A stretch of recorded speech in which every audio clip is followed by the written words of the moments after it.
झूठ बोल के करता है मुतमईन सबको, वो झूठ बोल के खुद मुतमईन नहीं होता। कौन सा शब्द सर, कौन सा शब्द? झूठ। ठीक है सर, मिथ्या बोल करके, जो मिथ्या बोल के करता है मुतमईन सबको, वो मिथ्या बोल के खुद मुतमईन नहीं होता। रिश्तों की ये नाजुक डोरें तोड़ी थोड़ी जाती हैं, अपनी आंखें दुखती हो तो फोड़ी थोड़ी जाती हैं। वो अब तिजारती पहलू निकाल लेता है, मैं कुछ कहूं तो तराजू निकाल लेता है।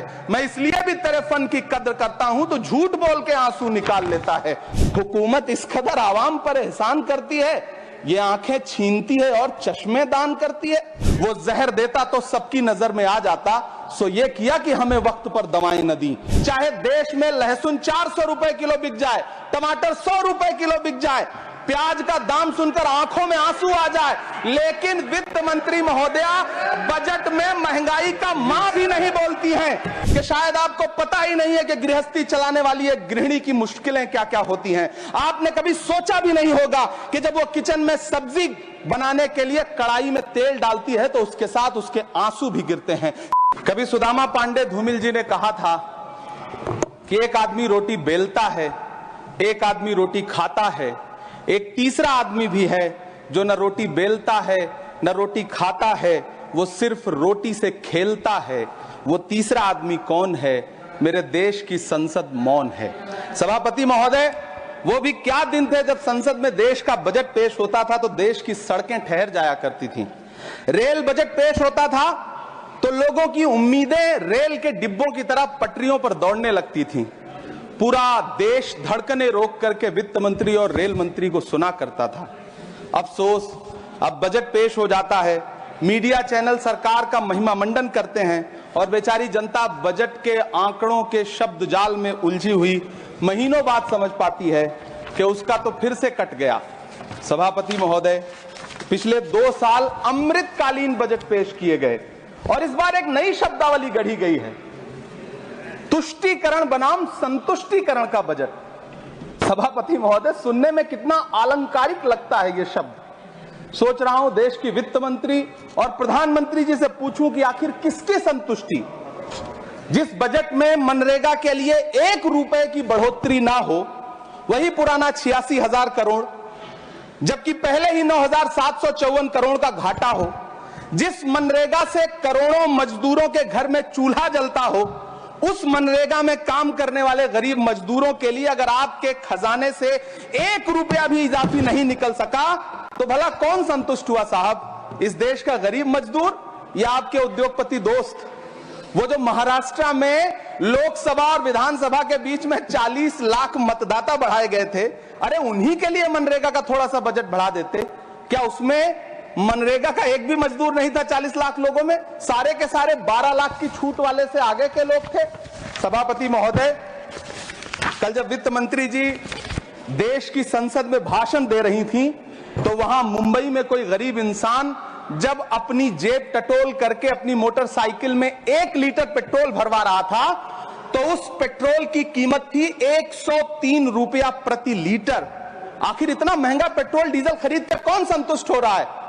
इस देश के गरीब लोग या फिर सरकार के चहेते धन्ना सेठ? सभापति महोदय, वित्त मंत्री जी इस बजट को मध्यम वर्ग को संतुष्ट करने वाला बजट बता रही हैं। अरे मैडम, हम आप यहां पर बैठे रहते हैं और वहां बाहर इसी दिल्ली में 1 लीटर दूध, चाहे वो अमूल का हो या फिर मदर डेयरी का हो, उसकी कीमत 73 रुपए लीटर है। इतना महंगा बेच करके कौन संतुष्ट हो रहा है? गरीब जनता या आपके धन्ना सेठ दोस्त? सभापति महोदय, इस सरकार का बाजार और महंगाई पर कोई नियंत्रण नहीं रह गया है।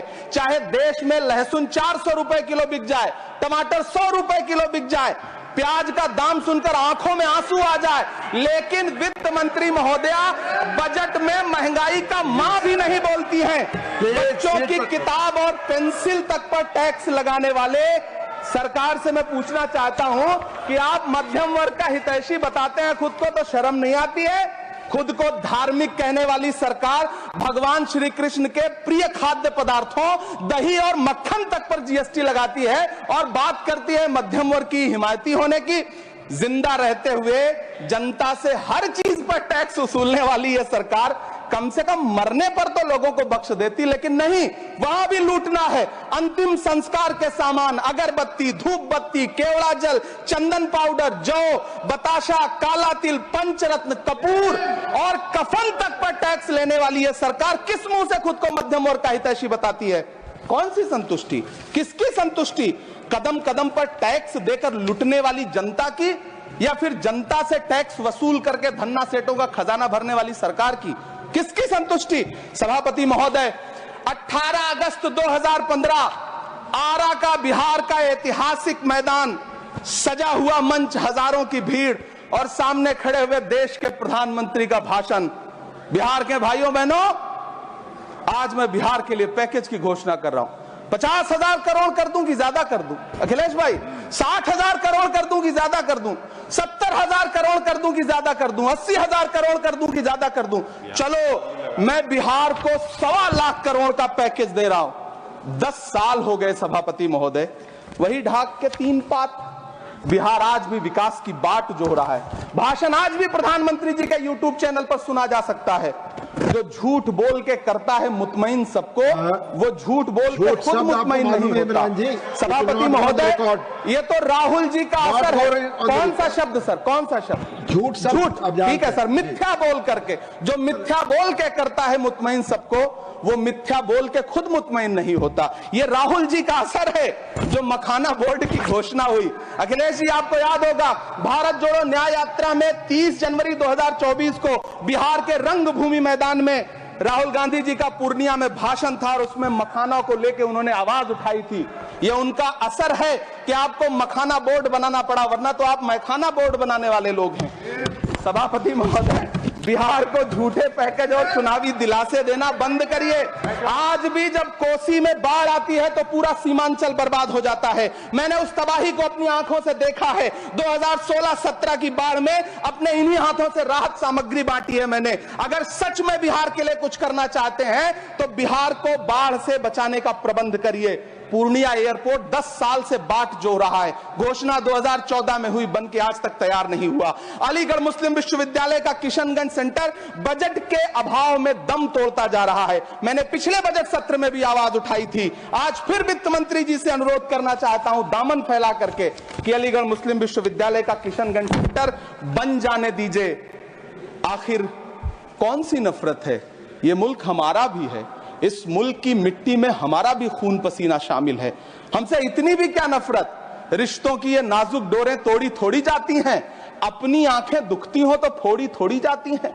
सभापति महोदय, अल्पसंख्यक मंत्रालय का बजट काटकर मौलाना आजाद नेशनल फेलोशिप बंद कर देना, प्री मैट्रिक स्कॉलरशिप बंद कर देना, नई मंजिल योजना बंद करना, धरोहर योजना बंद करना। 2024-25 के बजट में माइनॉरिटी मिनिस्ट्री के लिए 3,183 करोड़ रुपए की घोषणा हुई, लेकिन देश को हैरत होगी कि बाद में समीक्षा करके लगभग आधा कर दिया गया, 1,868 करोड़ रुपए। मुझे सरकार से पूछना है कि कौन संतुष्ट हुआ? इस देश का अल्पसंख्यक संतुष्ट हुआ या आप संतुष्ट हुए? किसका संतुष्टिकरण?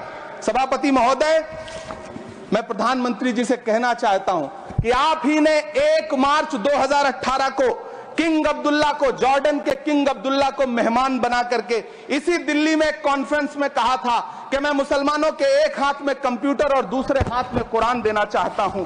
कंप्यूटर देने की बात तो छोड़िए, पढ़ाई के लिए जो स्कॉलरशिप मिल रही थी उसको भी छीन लिया आपने। किसको संतुष्ट करने के लिए? हम समझते हैं इस साजिश को। आप माइनॉरिटी मिनिस्ट्री का बजट काटते काटते एक दिन मिनिस्ट्री को ही बंद कर देना चाहते हैं। वो जहर देता तो सबकी नजर में आ जाता, सो ये किया कि हमें वक्त पर दवाएं न दी। सभापति महोदय, मैं तो वित्त मंत्री जी से पूछना चाहता हूं आपके माध्यम से कि शायद आपको पता ही नहीं है कि गृहस्थी चलाने वाली एक गृहिणी की मुश्किलें क्या क्या होती हैं। आपने कभी सोचा भी नहीं होगा कि जब वो किचन में सब्जी बनाने के लिए कढ़ाई में तेल डालती है तो उसके साथ उसके आंसू भी गिरते हैं। सभापति महोदय, शायद उन्हें पता भी ना हो कि एक छोटी सी गाड़ी और एक छोटे से फ्लैट का EMI भरने के बाद इस देश का एक गरीब इंसान जब अपने बच्चों की फीस भरने के बारे में सोचता है तो उसे कितनी खुशियों का गला घोंटना पड़ता है। शायद उनको पता भी नहीं है कि फसल बेच करके बिटिया की शादी का सपना सजाने वाला किसान जब अपनी फसल बर्बाद देखता है तो कितनी रातें सो भी नहीं पाता है। सभापति महोदय, शायद वो कभी इस पीड़ा को समझ ही नहीं पाएंगी कि परिवार के किसी एक सदस्य को कैंसर जैसी बीमारी हो जाए तो घर और जमीनें गिरवी रख उठती हैं, लेकिन इलाज नहीं हो पाता। सभापति महोदय, इसी देश की संसद में कभी स्वर्गीय सुषमा स्वराज जी ने कहा था कि जब देश की करेंसी गिरती है तब देश की प्रतिष्ठा गिरती है। एक तरफ कोलंबिया जैसा छोटा सा देश और उसके प्रधानमंत्री गुस्तावो पेत्रो खड़े हैं, जो कोलंबिया के नागरिकों को हथकड़ी लगाकर लाने वाले जहाज को अमेरिका बैरंग वापस लौटा दे रहे हैं, और दूसरी तरफ हमारे प्रधानमंत्री जी खड़े हैं जो बेड़ी और हथकड़ी लगा करके लाए गए बेटों के अपमान पर एक शब्द नहीं बोल रहे। सभापति महोदय, मैं इतिहास के पन्ने पलट रहा हूं, मुझे दो किरदार याद आ रहे हैं। एक तरफ निक्सन के 7वें बेड़े की धमकियों के सामने लोहे की तरह अडिग इंदिरा गांधी खड़ी हैं, तो दूसरी तरफ खुद ही नमस्ते ट्रंप का नारा लगाते हुए प्रधानमंत्री जी खड़े हैं। मेरे कानों में सुषमा स्वराज जी की आवाज गूंज रही है। बहुत कम बोलने वाले डॉक्टर मनमोहन सिंह ने बहुत ज्यादा बोलने वाले प्रधानमंत्री जी को जब देश की बागडोर सौंपी थी तो $1 58 का था, आज 85 से 87 के बीच में झूल रहा है। इन दिनों रुपए की अहमियत गिरती है तो न तो देश की प्रतिष्ठा गिरती है, ना प्रधानमंत्री की गरिमा। जिस देश में 80 करोड़ लोगों को 5 किलो राशन के लिए कतारों में लगना पड़ता हो, उस देश में यह सरकार 12 लाख तक के टैक्स न लेने के लिए अपनी पीठ थपथपा रही है। हुकूमत इस कदर आवाम पर एहसान करती है, ये आंखें छीनती है और चश्मे दान करती है। सभापति महोदय, महाराष्ट्र का भिवंडी हो, मालेगांव हो, इचल करंजी हो, यूपी का बनारस हो, मुआयमा हो, मुबारकपुर हो, रांची का छोटा नागपुर हो, बिहार का भागलपुर हो, हर जगह बुनकरों की उम्मीदें तोड़ रही हैं, लेकिन इस सरकार के पास उनके लिए कुछ भी नहीं है। मुरादाबाद का पीतल उद्योग, कानपुर का चमड़ा उद्योग, सहारनपुर का लकड़ी उद्योग, फिरोजाबाद का चूड़ी उद्योग, अलीगढ़ का ताला उद्योग, सब सरकारी प्लानिंग से तबाह हो रहे हैं। इन तमाम के बीच सरकारी सपोर्ट से बस एक उद्योग फल फूल रहा है, नोएडा का नफरत उद्योग। सभापति महोदय, जिस देश में 40 से 45% मेडिकल फैकल्टी की सीट खाली हो, वहां बजट में 75,000 नए मेडिकल सीट्स का ऐलान हो रहा है। सरकार बहादुर, कम से कम इस देश के पढ़े लिखे युवाओं को तो मूर्ख समझना बंद करिए। वो अब तिजारती पहलू निकाल लेता है। पहले 7500 मेडिकल सीट्स बाद में बनाइएगा, पहले जो एम्स में 2161 पद खाली पड़े हैं उनको तो भर दीजिए। वो अब तिजारती पहलू निकाल लेता है। मैं कुछ कहूं तो तराजू निकाल लेता है। मैं इसलिए भी तेरे फन की कद्र करता हूं तो झूठ बोल के आंसू निकाल लेता है। सभापति महोदय, फिर झूठ आया है, मैं उसे मिथ्या कर दे रहा हूं। शायरी में बार बार आ जाता है, क्या करूं महोदय। काश ये बजट, सभापति महोदय, वो एक शब्द मैं मिथ्या कर दे रहा हूं सर, वो एक शब्द को हटा दीजिए। ध्यान रखें, ऐसे जो भी शब्द होंगे आपके वहां। सभापति महोदय, काश ये बजट बीपीएससी के पेपर लीक की शिकायत करने वाले नौजवानों पर बरसती हुई पुलिस के लाठियों पे, जख्मों पर मरहम लगा पाता। सभापति महोदय, पिछले 80 दिन से 70 साल का एक बुजुर्ग एमएसपी की लीगल गारंटी मांगता हुआ आमरण अनशन पे बैठा हुआ है। काश ये बजट किसान नेता जगजीत डल्लेवाल की टूटती हुई सांसों की पीड़ा सुन पाता। काश ये बजट प्रतियोगी परीक्षाओं की तैयारी के लिए दिल्ली, कोटा, पटना, अहमदाबाद जैसे शहरों में, इलाहाबाद जैसे शहरों में किताबों के साथ गल रहे युवाओं के सपनों को जिंदगी दे पाता। काश ये बजट वंदे भारत के सुनहरे विजुअल के बजाय देश की गरीब जनता को कुछ और पैसेंजर ट्रेनें दे पाता। काश ये बजट सीनियर सिटीजन को ट्रेन टिकटों में मिलने वाली रियायतें वापस लौटा पाता, जिनको सरकार ने कोविड के नाम पे छीन लिया था। काश ये बजट किसानों की राह में कीले नहीं बल्कि कालीन बिछाने वाला बन पाता। काश ये बजट सरकारी मालिकों को यह समझा पाता कि नेहरू को कोसने से अर्थव्यवस्था नहीं सुधरेगी, उसके लिए डॉक्टर मनमोहन सिंह साहब की अर्थ नीति अपनानी पड़ेगी। पिछले 11 साल से नेहरू जी को कोस रहे हैं, आखिर कब तक कोसिएगा? थोड़ा पंडित नेहरू जी के बारे में पढ़िए, तब पता चले कि पंडित नेहरू की शख्सियत का नाम है। दुनिया का पहला ऐसा राजनेता जिसने अपनी जिंदगी की आजादी के लिए, देश की आजादी के लिए 3259 दिन अंग्रेजों की जेल में बिताए। पंडित नेहरू एक ऐसे महान शख्स जिनके पिता पंडित मोतीलाल नेहरू, जिनकी बहन विजय लक्ष्मी पंडित, जिनके बहनोई पंडित रंजीत सीताराम, जिनकी बेटी इंदिरा गांधी, जिनके दामाद फिरोज गांधी, सब ने अंग्रेजों से लड़ते हुए स्वतंत्रता आंदोलन में जेल काटी। काटी। आप किस मुंह से उनकी लकीर छोटी करने की बात करते हैं? नहीं कर पाइएगा, 7 जन्मों में नहीं कर पाइएगा, क्योंकि जिस्म की मौत कोई मौत नहीं होती है। जिस्म मिट जाने से इंसान नहीं मर जाते, धड़कने रुकने से अरमान नहीं मर जाते, सांसें थम जाने से ऐलान नहीं मर जाते।